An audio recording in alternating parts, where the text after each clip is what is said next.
আসসালামু আলাইকুম। আশা করি সকলে ভালো আছো। অনেক দিন পর ভিডিও আপলোড দিলাম। আমার পরীক্ষার কারণে এদিকে তেমন একটা সময় দিতে পারছি না, তবুও তোমাদের জন্য আজকে একটা ঘটনা নিয়ে হাজির হয়েছি। দোয়া করবে যেন পরবর্তী পরীক্ষাগুলো ভালোভাবে দিতে পারি। আমার পরীক্ষা এখনও শেষ হয়নি। তো আজকের ঘটনা বেশ ইন্টারেস্টিং একটা ঘটনা। পুরো এপিসোড না শুনলে অনেক কিছুই মিস করবে, তাই বলছি শুরু থেকে শেষ পর্যন্ত থাকো। আর তোমাদের ঘটনা পাঠাতে চাইলে মেইল করতে পারো অথবা ফেসবুক পেজের ইনবক্সে পাঠাতে পারো। মেইল এবং ফেসবুক পেজের লিঙ্ক পেয়ে যাবে চ্যানেল ডেসক্রিপশনে। তাহলে আর দেরি না করে আজকের ঘটনার দিকে চলে যাই। আমি যেমনভাবে ঘটনা শুনেছি ঠিক তেমনভাবেই বলছি। যার কাছ থেকে শুনেছি ঘটনাটি তার মামার সাথে ঘটা ঘটনা। আগেই বলে রাখি, আমাদের এসব ঘটনা বিশ্বাস করতেও পারো আবার নাও করতে পারো। একজন বুদ্ধিমানের কাজ হবে এসব ঘটনাকে শুধু এন্টারটেনমেন্ট হিসেবেই নেওয়া। তো বেশি কথা না বাড়িয়ে ঘটনায় যাই। আমার মামি বলতেন আমার মামার সাথে নাকি পরী থাকতো, অর্থাৎ মেয়ে জিন।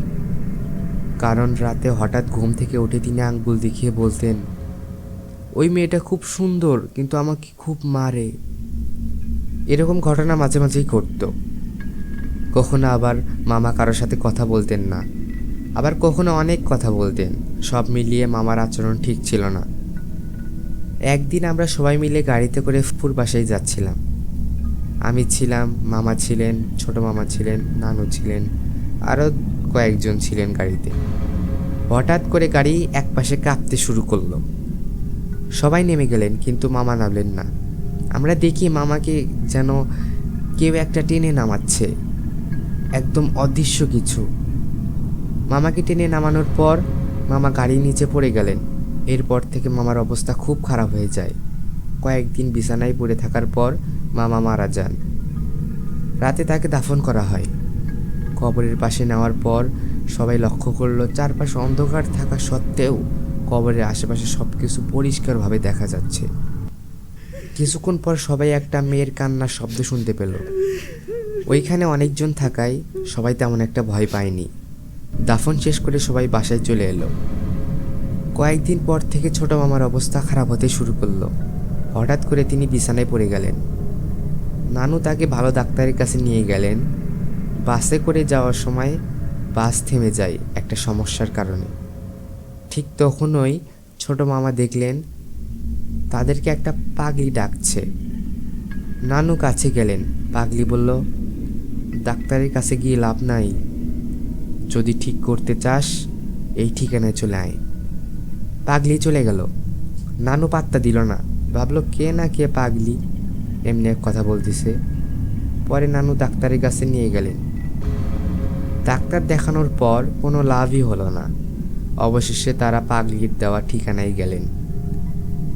পাগলিটা তাদেরকে দেখে হেসে ফেলল, ঘরের ভেতর বসালো, মাটিতে কিছু দাগ কাটলো, তারপর বলল, এখানে মেয়ে জিন আছে এবং তার পরিবারও আছে।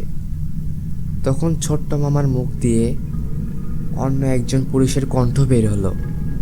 সে কারো কথা শুনছে না।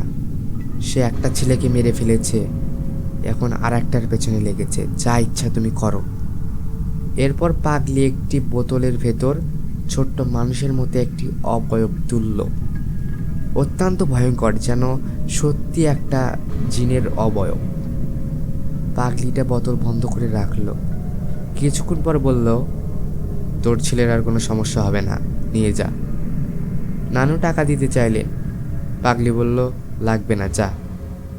চিকিৎসা পাওয়ার পর ছোট মামা বলল, ওই মানুষটা এত উপকার করলো, অন্তত একবেলা খাওয়ানো দরকার তাকে। ওরা আবার সেই ঠিকানায় গেল, কিন্তু গিয়ে দেখে ফাঁকা মাঠ, একটা বাড়িও নেই সেখানে। পাশের লোকজনকে জিজ্ঞেস করে তারা বলে, এখানে কোনোদিন কোনো বাড়িই ছিল না। এই ছিল আজকের ঘটনা। আশা করি আগের এপিসোডগুলোর মতোই এই এপিসোডও তোমাদের ভালো লেগেছে। কমেন্ট করে জানিও কেমন লাগলো, আর অবশ্যই চ্যানেলটি সাবস্ক্রাইব করো, ভিডিওতে একটি লাইক করে দিও, আর তোমাদের ঘটনা পাঠিয়ে দিও। ইনশাআল্লাহ আবার দেখা হবে পরের কোনো এপিসোডে। সো আল্লাহ হাফেজ।